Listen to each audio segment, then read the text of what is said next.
channel. It's really nice to see you.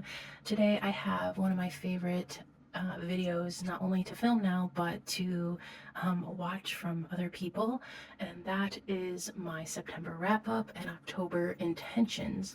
I have quite a list here, so let's just hop right in.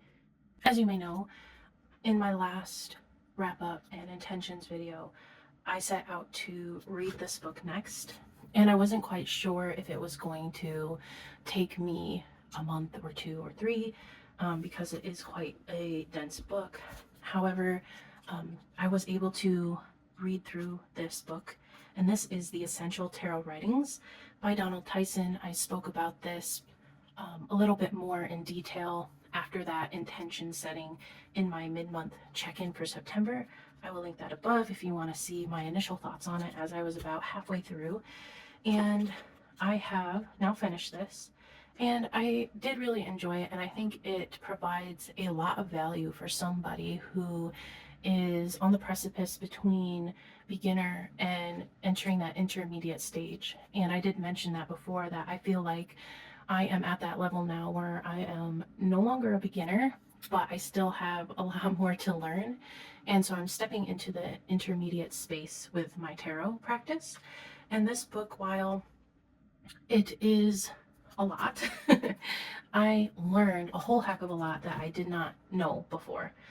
Things in history, things going on with publishers and printing, and different methods of reading, especially concerning like the Golden Dawn and other groups similar to that. The blue and gray tabs, either up here on the top or on the side, they are references to charts or to definitions that some of the authors might have had. And I did that so I could go back and look through these, because they have some really interesting insights into some of the cards. At this point, it's like you kind of take what resonates and you leave the rest. Not every author is going to resonate with you, but it's interesting to see through history how tarot was used within that time frame, specifically in this book. And I think that the writing is pretty easy to follow. Tyson did a really good job at not altering what the essays were saying, but modernizing a little bit of the language so that it was more digestible for the modern day reader. And I have marked a couple things here that I thought was really interesting. So this essay is called An Analysis of Tarot Cards by Manly P. Hall, and it's within this larger work that this excerpt is taken from. And I thought it was interesting because Hall talks about death. Actually, he goes through every card here of the major arcana that was mostly focused on, is what I've learned, and was the focus of that time period, really. Even A.E. Waite, who, as we know, took tarot to the next level with giving pictures to the pip cards, but he even focused more on the trumps than anything. And this author here, Hall, takes you through, and he himself was a scholar in many ways. And what he did is he took all the writings that of his time and a little bit before, and he kind of regurgitated the most important parts here in this essay. I mean, we even see here most writers on the tarot, Mr. Waite a notable exception, have proceeded upon the hypothesis that the 22 major trumps represent the letters of the Hebrew alphabet. And he goes on to explain different ways that people have interpreted the tarot, or what things they have pulled in, such as the Kabbalah, such as zodiacal meanings and astrology, and so on and so forth. But this author particularly did a really good job regurgitating all that information. He took bits and pieces from different authorities of the day, and he put it in one place. And so he takes you through a bit of an intro, and then he really gets into the major arcana cards. And there's a good paragraph or two on each.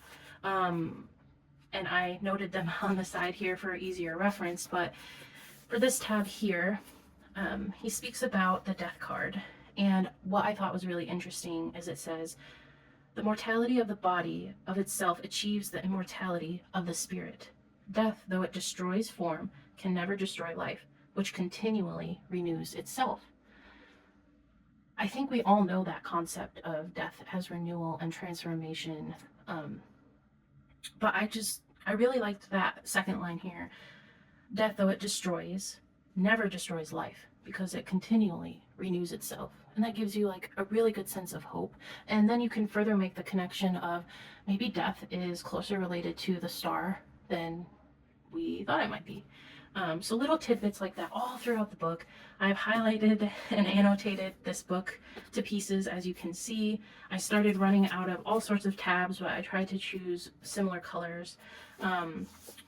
Red, yellow, or orange are notable tidbits that I found fascinating that I would like to flip back through and reference again if I so choose. And then the second thing that I wanted to talk about here that I found really interesting is, again, going back to that notion of 9. And it says 9 was considered a highly significant number in card divination. The number 9 held great mystical significance. It's a highly spiritual number because it's 3 groups of 3. And the number 3 is the number of the Trinity and is the most sacred of all numbers. It is a number of transition, a doorway between worlds that linked one with the other. To reach the higher plane, you must pass through 9.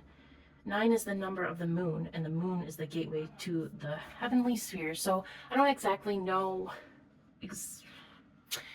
I think that's a good study point for me. 9 is the number of the moon. I don't really how. Maybe I'm just not thinking about it in the right terms, but something I could easily dig into and do more research on. Which is always great about books when you're reading them. They kind of lead you down other paths that you can take if you are so inclined or interested.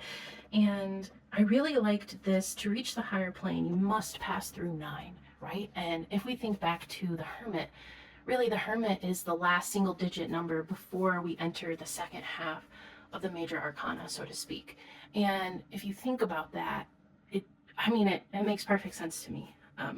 That introspective moment, taking time to yourself, really going inward and protecting your own light, because also in here somewhere it describes the Hermit as the cloak is shielding the light because it is that person's light and they're shielding it from other elements or what have you, just other things. So really cool stuff in here, a lot to reference. And then the last part of this book it speaks on playing cards. And even though this is really centered around tarot, the author Tyson, he goes into, to really understand the occultism of tarot, you need to understand how playing cards kind of took that turn as well, because playing cards, so like a deck 52 cards or what have you, is a lot older actually than tarot and could be derived from the playing cards. And card slingers or people who read cards, that they would, I think they called them card cutters or something like that, which is referenced in here. It's a very old practice and tradition, especially within English magic and such. So the last section of this book does touch on that, which I think is a really nice thing to include. Because it stems from somewhere, it goes beyond just tarot and it pulls in another form of card reading that I think most of us are interested in or have explored at some point, or but it really lays the foundation of how tarot kind of came to be in a way, and you can see some similarities between the meanings that have been documented. And then the last part of this book it speaks on playing cards. And even though this is really centered around tarot, the author Tyson, he goes into, to really understand the occultism of tarot, you need to understand how playing cards kind of took that turn as well, because playing cards, so like a deck 52 cards or what have you, is a lot older actually than tarot and could be derived from the playing cards. And card slingers or people who read cards, that they would, I think they called them card cutters or something like that, which is referenced in here. It's a very old practice and tradition, especially within English magic and such. So the last section of this book does touch on that, which I think is a really nice thing to include. because it stems from somewhere. It goes beyond just tarot, and it pulls in another form of card reading that I think most of us are interested in or have explored at some point, or but it really lays the foundation of how tarot kind of came to be in a way, and you can see some similarities between the meanings that have been documented here by people to the tarot. So I think that ultimately I would highly recommend this book. I would say that don't be scared of it. I think I was a little hesitant because, like I said, I was wanting to go a little bit deeper, but I wanted to do it with kindness and maybe a little bit of hand holding. And I think that this book did a really good job of doing that. For each section, Donald Tyson does an introduction, which, yes, it does summarize kind of what each essay or section is about, but reading it in the essay's own words from that time period, there's nothing else like it. So at most, if you just want to read the introductions, you can still take a lot out of it. But again, really informative read, and I'm really happy to have this in my arsenal. The next book that I intend to read is New Directions in Tarot, and this is by Scott Martin. And Tarot Magpie is doing this for the month of, I believe it was September and October. What I'm going to be doing is, it's a shorter book, and they are taking it, there's like a loose schedule, and I just want to see where I should be up until this point. Since it is now October, that maybe puts me roughly halfway. I mean, this says it's only 59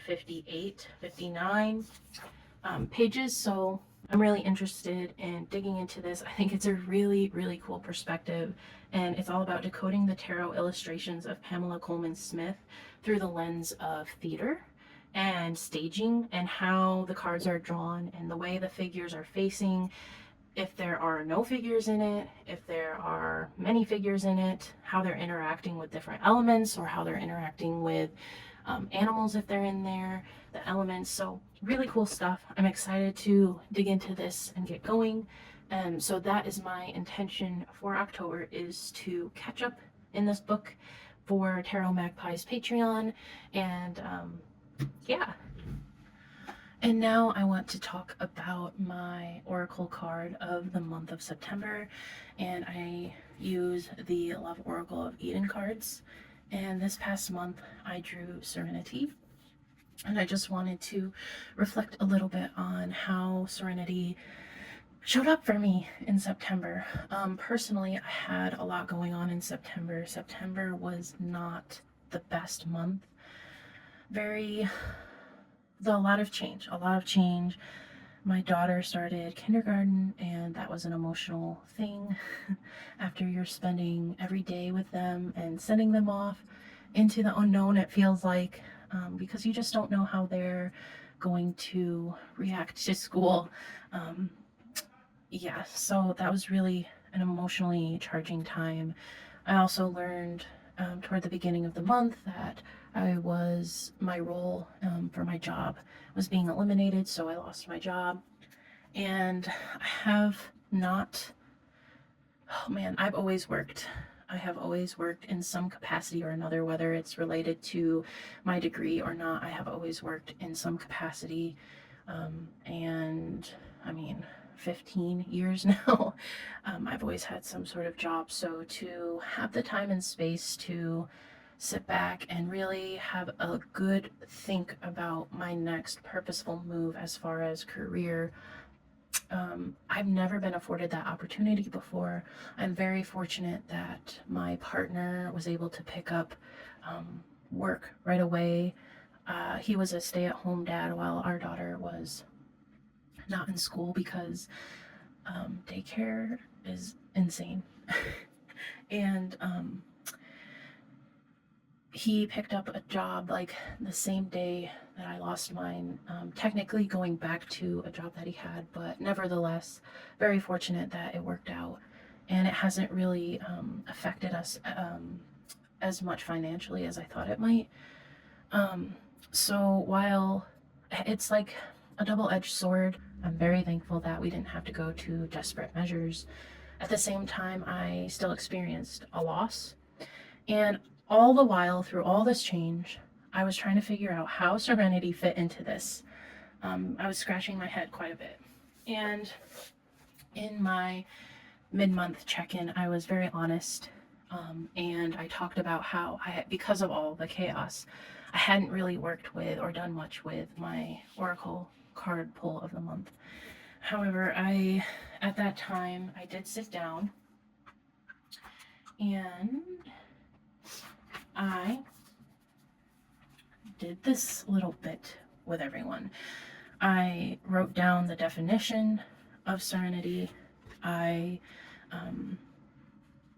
wrote down some symbols from the card that I picked up on, specifically the butterflies, the spiral or labyrinth, which is really hard to see here, but she's kind of standing in the middle of a labyrinth.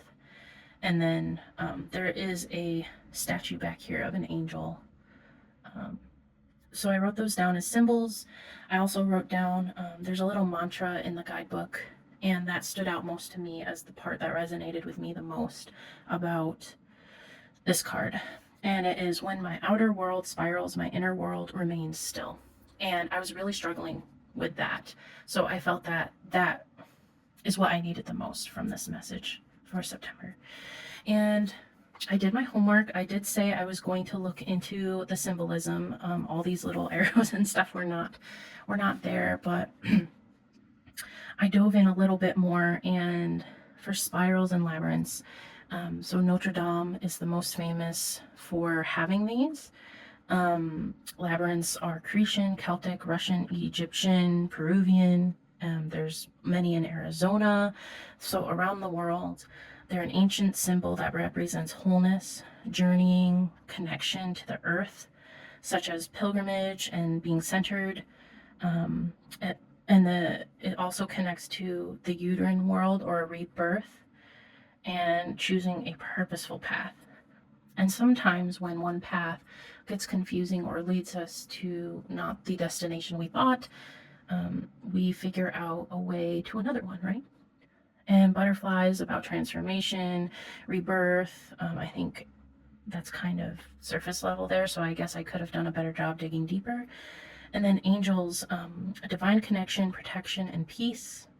I think that's pretty much obvious as well. But then I did a really good job, and I did a spread. And this spread was pretty intense. I didn't mean for it to be. I literally I pulled out the Serenity card. I wanted to have it present, and I really just wanted to do a 3-card tarot spread around that. But it went more than that. But that's okay. I think I needed that. And I used the Tarot of the Crystal World and the Oracle that comes with it, and the Mystic Path Oracle, which the Mystic Path is a little bit newer to me, so I was kind of taking a gamble, but I think the imagery really kind of fit Serenity. Here's the outside of the box, just for a little reference, and some of the cards there. So I felt like this fit the aesthetic I was going for. So I pulled the Oracle of the Crystal World, and I pulled one to the left and to the right of Serenity, and I designated those as direct ties to Serenity. Then I did 3 cards here, and the questions that I asked were, what areas of my life do I need more serenity? How will serenity show up for me? I think it's important that it might not always be so obvious, so asking that I think is really important. And then, what is Serenity calling me to connect to? And then I did the Mystic Path Oracle pulls here, just to do a closing energy confirmation or clarity on anything that I needed. And I will put a picture up. I do have a picture of the actual reading, and it got quite robust, but I just wanted to highlight some things here. So to the left of Serenity was Culture's Air, and the keywords there, breaking the distortion of society. And then to the right of serenity was consistency, which is definitely something I struggle with. But the keywords there were inner purpose, fosters, sustains, and anchors us. And then to the right of serenity was consistency, which is definitely something I struggle with. But the keywords there were inner purpose, fosters, sustains, and anchors us. So the thing that really stood out to me, especially with Culture's Air, is that we are the things we love. As much as we focus more on the negatives, we are the things that we love. It's all within us already. And for me, I am a mother, I am a daughter, a sister, niece, cousin. I am a tarot reader. I am an avid reader in general. I'm a writer. I am connection itself. I am creative. I cherish animals. And everything about that, I love that person. I love her who loves all of those things. And all of those things are me. So we are a product of what we consume. And not only in our childhood, but now. And we need to decide what it is we love, because that gives us a more clear picture of what serenity can look like for us. Focus on what we love. Tune out the negativity. Yeah. And then I don't want to read everything here. And it's not that it's too personal. I don't mind sharing. It's just, it was a large reading, but I think that I've had a lot to juggle, a lot more than I ever maybe should have been. And what are some things that I can let go of? What are some things that I can be okay with releasing, to set down some of those things that I'm juggling so that I can better focus on what really matters? And in that way, consistency will become a little bit easier because I'm not juggling so much at one time. And where in my life is serenity needed? I got the Page of Pentacles, the Four of Wands, Death, and the Two of Cups that told me to focus my attention on my relationships, filling up those cups. I mentioned that in my lunar reading I did in August, that I felt a little bit disconnected, especially from my parents and my siblings and such in that regard. Let's see. Having more self-worth and knowing, trusting, that inner trust. Home stability, my adult home. And when I say home, I always think of my childhood home, my parents' home that they still have. That comes to mind, but it has changed now. I no longer live there, and I haven't for many, many, many years. So what does my home now look like? What do I want it to feel like? I think focusing on that is where serenity is really needed. And that can be really hard because I am very attached to my childhood home, my parents' house, that piece of land, the memories there. But how can I create a sense of home now, in my life now, as it is? Not just nostalgically. How can, when someone says the word home and maybe I hear it randomly and it's not even a conversation I'm in, how can I get my own version of that to pop up in my mind versus my parents' home? And in the moments of change, we need to shed the old into new. That's important. And joy, leisure, some pleasure, love, connection, relationships, as I mentioned. How will serenity show up for me? I had Two of Pentacles and Three of Pentacles, which is very interesting to have a sequence like that. So redefining structure. What does structure look like now in my life, right? How do I balance that? Figuring that out and having the opportunity to figure that out is a blessing. Really, it is. And to me, the Three of Pentacles really touched on a newfound sense of community and new goals that I am setting for myself and who I want to be around. I can choose who I want to be around now every day as I soul search for what my next step is. And what is serenity calling me to connect to? Ace of Swords, Four of Cups, Ten of Cups. My ideas and thoughts, paying special attention to those as maybe thoughts or new ideas come to the surface. And maybe I'm feeling a little bit indifferent. Speaking to the Four of Cups here. What things do I need to roll off? Emotions I need to roll off my shoulders to be able to let go of, especially within the realm of my job. And I did mention in that mid-month check-in that I had a lot of unanswered questions in relation to, I guess, my job loss. So I was kind of left hanging without any answers. And so what is it I can roll off my shoulders that no longer matters? And then again, family, love, and wholeness. That is really what Serenity is calling me to connect to. My family, love, wholeness, taking time for myself, taking time with others, doing things with people that I haven't been able to do in so long. And then I go into overall observations for this reading. I only had one court card and one major card, so I thought those are things to pay attention to. I had 3 cup cards, 3 pentacle cards, only 1 wands, and 1 swords. I also, overall in this reading, I had a 1, 2, 3, and 4. I had a 10 and a page, so paying attention to that sequential nature. I had 2 cards, right? Is that what that means? Oh, no, yes. And I had 2 4 cards. So I wrote in relation to the major arcana, that is the High Priestess and the Emperor. So also pulling them forward and thinking about how they might resonate in this. And then I looked at the Mystic Path Oracle cards. I might not be clued into the higher and greater good of what's happening in my life, but I need to trust that process. That's what the shaman I felt was telling me. And for reciprocity, temperance, right? Being calm and taking your time, but also giving what time you can, when and where it is needed. And being very careful and purposeful about that.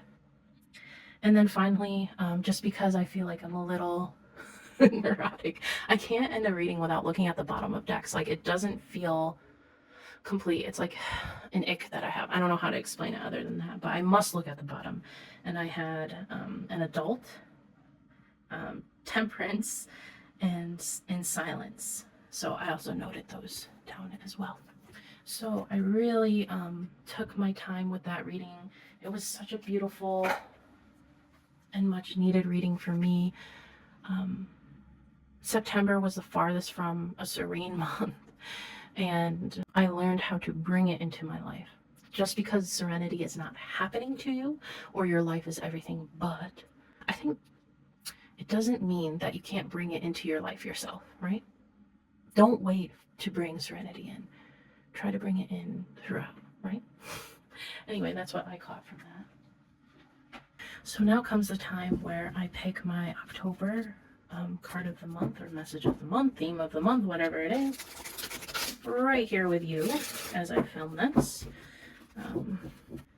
What is the message for October? What do I need to focus on for October? What is the theme? What is the lesson? What do I need to look into?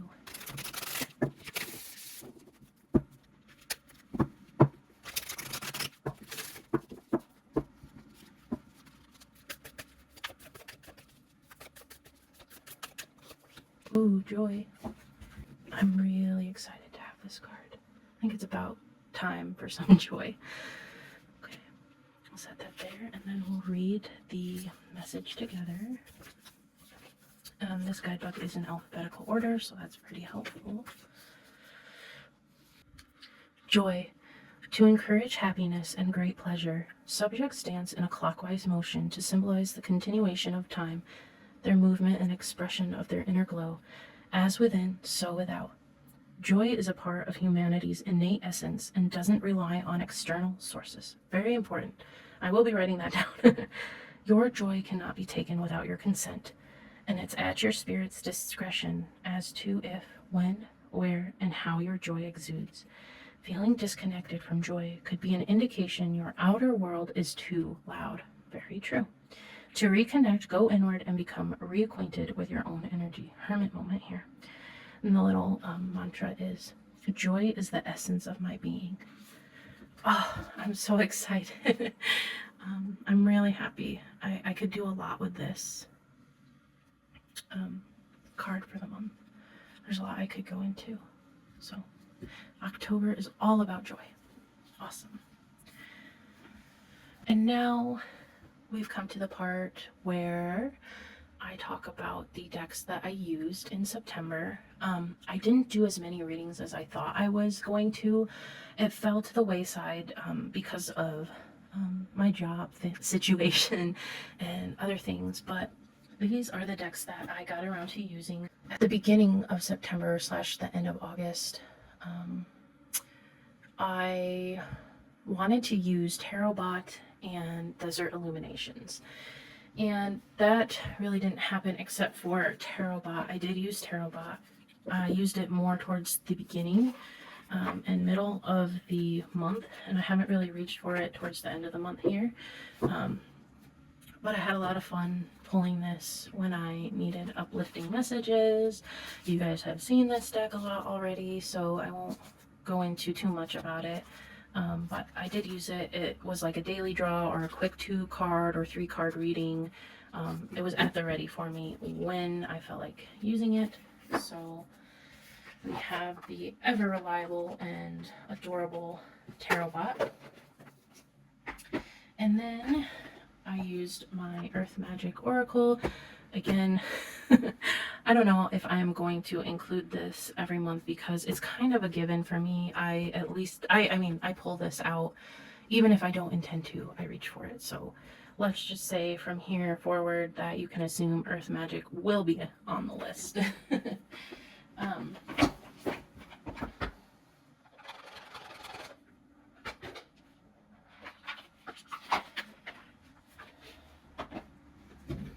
I did use the Mystic Path Oracle, as I mentioned, but only in my reading for Serenity. These are the 2 cards that I pulled, and this was on the bottom. So you can see I haven't used it since that, but that was about maybe a week ago. So this is a newer deck to my collection, but I'm really digging it. It's like, I don't know if it's going to be corny or if you're going to roll your eyes, but I'm like vibing with it because this feels very Danielle Noel-ish, and I don't own anything by her. That's not intentional. I just haven't gotten anything yet, though I am interested, but this I had not seen anywhere, and so that naturally piqued my interest and put this in front of the line. But I like how we have a keyword in bold here, and then there is a 2 lines here, usually additions, little phrases. So for beginning anew, bow to all things past, start again with gratitude and grace. Yeah, I don't know, it was really a really great addition to that reading. Some of the images do feel a little corny, but I can look past it because I can go deeper than the surface. So I don't know, I do like some of the collage. This is probably one of my favorite cards, and it is the front image of the box. That is the Mystic Path. I think there's about 44 cards in this. They are a lot taller than a regular Oracle. If I could get my stuff together here. I would say that Love Oracle cards of Eden are very typical Oracle size. So this is about the same width and maybe a hair smaller. Yeah, about a hair smaller widthwise, but lengthwise it's maybe ½ an inch or 1/4 of an inch more. So just something to note. I did find this on Etsy. I think the shop is called Poor People Cards. I think that they might have more. I'm not sure. You'd have to look into that.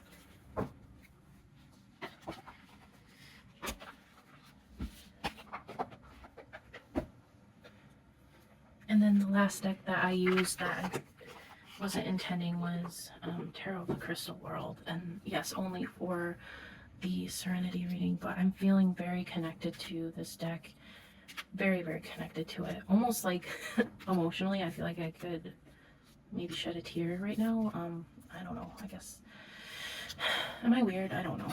I'm definitely an empath, like very strong empath. So, sorry, but not sorry.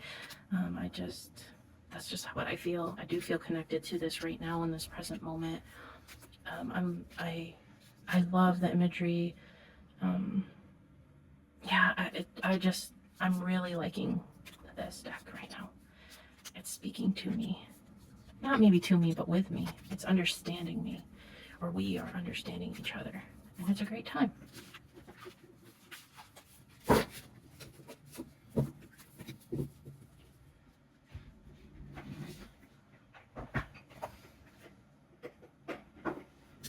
So I guess that leads me to the decks that I intend to use in October.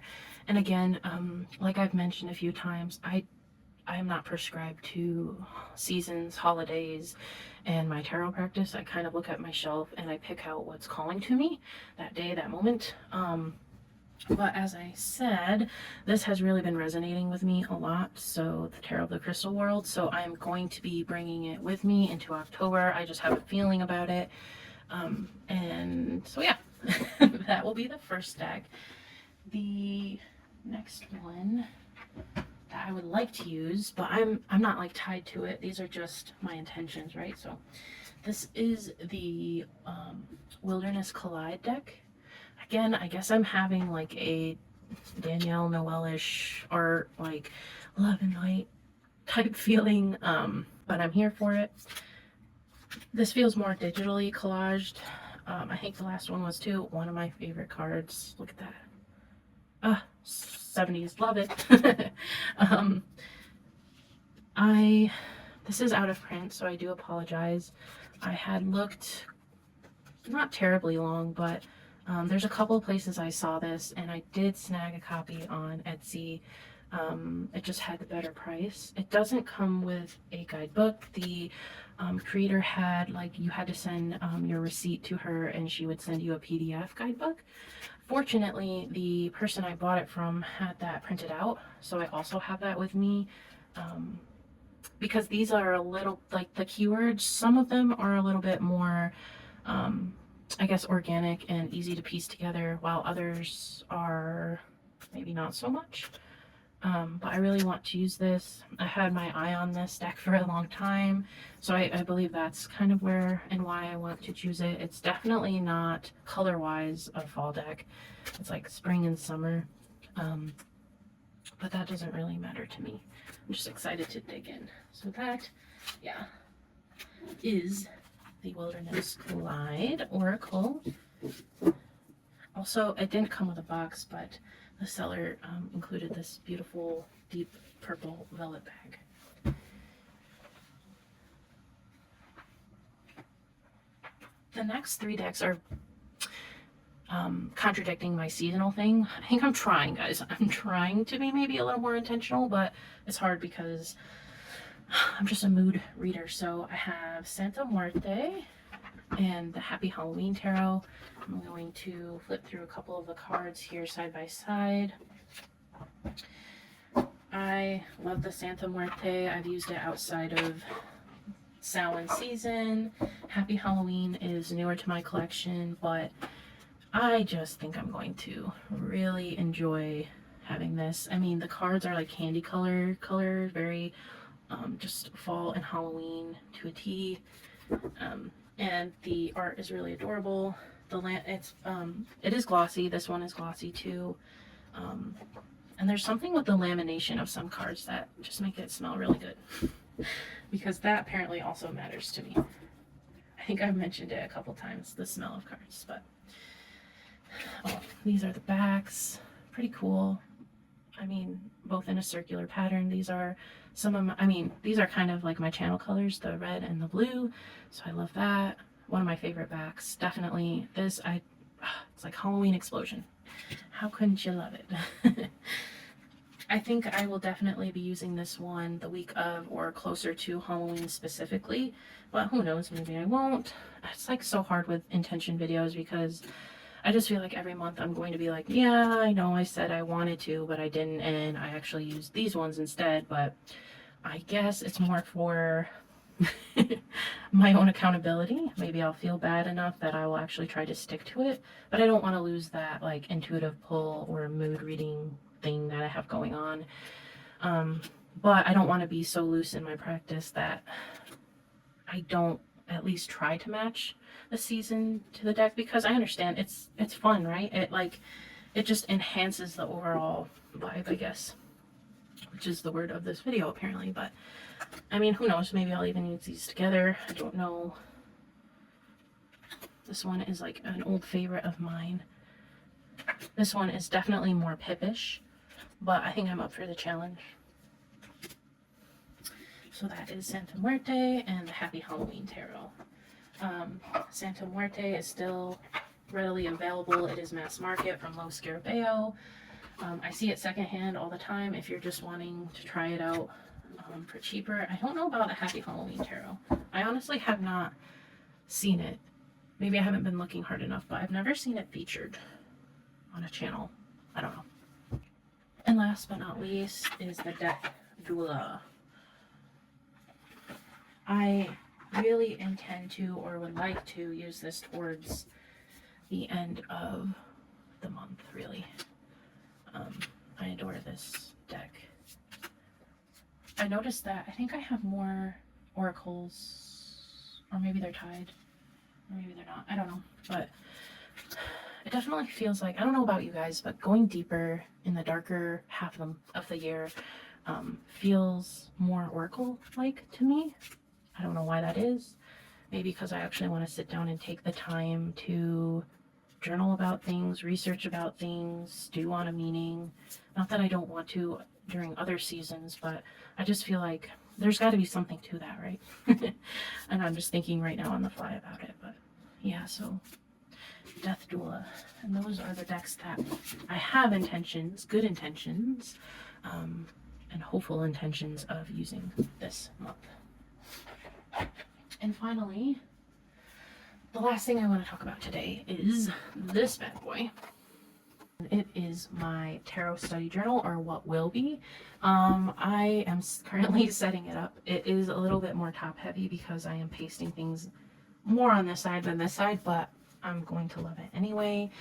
I mentioned this, I think last time, so a month ago, and it has taken me a lot longer to set it up than I thought it would. Maybe not that I thought it would, but I just wanted to mention that it is a work in progress. I am almost done collaging all the cards. If you haven't seen or don't know how the setup is going to be, gosh, I don't know if that will be out before this video, but if not, stay tuned. I will be doing a complete walkthrough of this. I explain my intention behind it, how I'm going to be using it. So that video is probably going to be up after this one. Unfortunately, I really wanted to try and get it to be up before my monthly wrap up, but such is life, I guess. And I take you through some of the collage pieces with you, so you can see me kind of work on it. But this has been a lot of fun to put together. It has just taken a lot of my time and energy, and I think that's going to help me use it a lot more. So I just wanted to mention that. Look out for that video. It will be coming very soon. I'm almost done setting this up, and it's really going to be great. I did start the beginning of that video already, and I can say that it's been a huge labor of love. I'm really proud of how it's come out, the thoughtfulness I had to put into organizing this, and I'm really excited to share it with you guys more fully when it is complete. And that, my lovelies, is my September wrapped and my October intentions. I really hope that you liked this video. Please give me a thumbs up and subscribe.